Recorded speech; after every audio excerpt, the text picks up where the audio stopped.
On entend tout d'ici, tous les conteneurs quand les grues vont les chercher. On n'entend que ça maintenant. Ils travaillent 24 heures sur 24, jour et nuit. C'était le paradis. Et maintenant, c'est devenu l'enfer. Derrière ce développement fulgurant, il y a une entreprise publique chinoise. Son nom, Cosco. En 2009, alors que la Grèce est en plein marasme économique, Cosco devient actionnaire de la société qui gère le port. 7 ans plus tard, elle est majoritaire et fait décoller le trafic.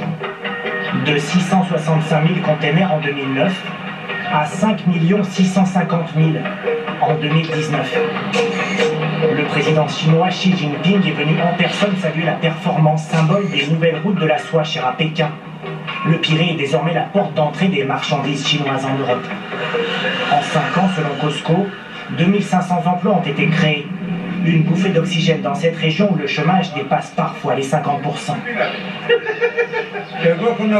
Moi, ce que j'ai à dire, c'est que si les Chinois n'avaient pas acheté le port, ça aurait été catastrophique pour nous.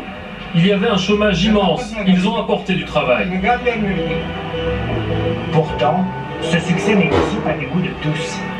Des banderoles et des graffitis sont apparus récemment face au port. Nous ne voulons pas être une colonie de la Chine, dit-on ici. Non, à Chinatown est-il écrit là. Pour beaucoup de Grecs, le développement du Pirée ne profite pas assez à leur pays. Dans l'accord, Cosco devait financer la rénovation de ses chantiers navals. Comme le montrent ces photos transmises par des ouvriers, des voies d'accès sont défoncées et des quais de réparation tombent en ruine. Il n'y a même pas toujours d'électricité. La zone est la propriété de la firme chinoise qui nous en a interdit l'accès. C'est donc en mer que nous retrouvons Vassilis Kanakakis, le patron d'une entreprise présente sur les chantiers. Tout est dans un état misérable. Pour lui, Cosco cherche à asphyxier les entrepreneurs locaux. Je pense que les Chinois veulent nous rendre la vie difficile pour que nos entreprises fassent faillite et qu'ils en profitent pour construire leur propre chantier naval. Leur but, comme dans tous les pays où ils sont passés, c'est de maximiser leurs profits. Cosco assure pourtant avoir investi 30 des 55 millions promis au chantier. C'est l'une des plus belles vues sur le port. Oui, c'est très impressionnant. Après de longues négociations, son représentant, un Grec, a accepté de nous rencontrer. Sa condition, ne pas évoquer le rôle de l'État chinois, mais plutôt ce qu'apporte Cosco au pays. 1,4 milliard d'euros chaque année. On n'est pas d'accord avec toutes les critiques qu'il y a.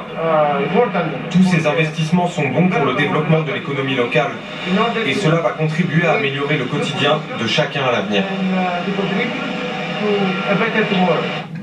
En Europe, il n'y a pas qu'au Pirée que Cosco investit massivement. La société chinoise a aussi acquis, entre autres, une partie des ports d'Anvers en Belgique et de Rotterdam aux Pays-Bas, de quoi alerter la Commission de Bruxelles qui a récemment appelé à cesser toute naïveté face à ce qu'elle considère comme des investissements.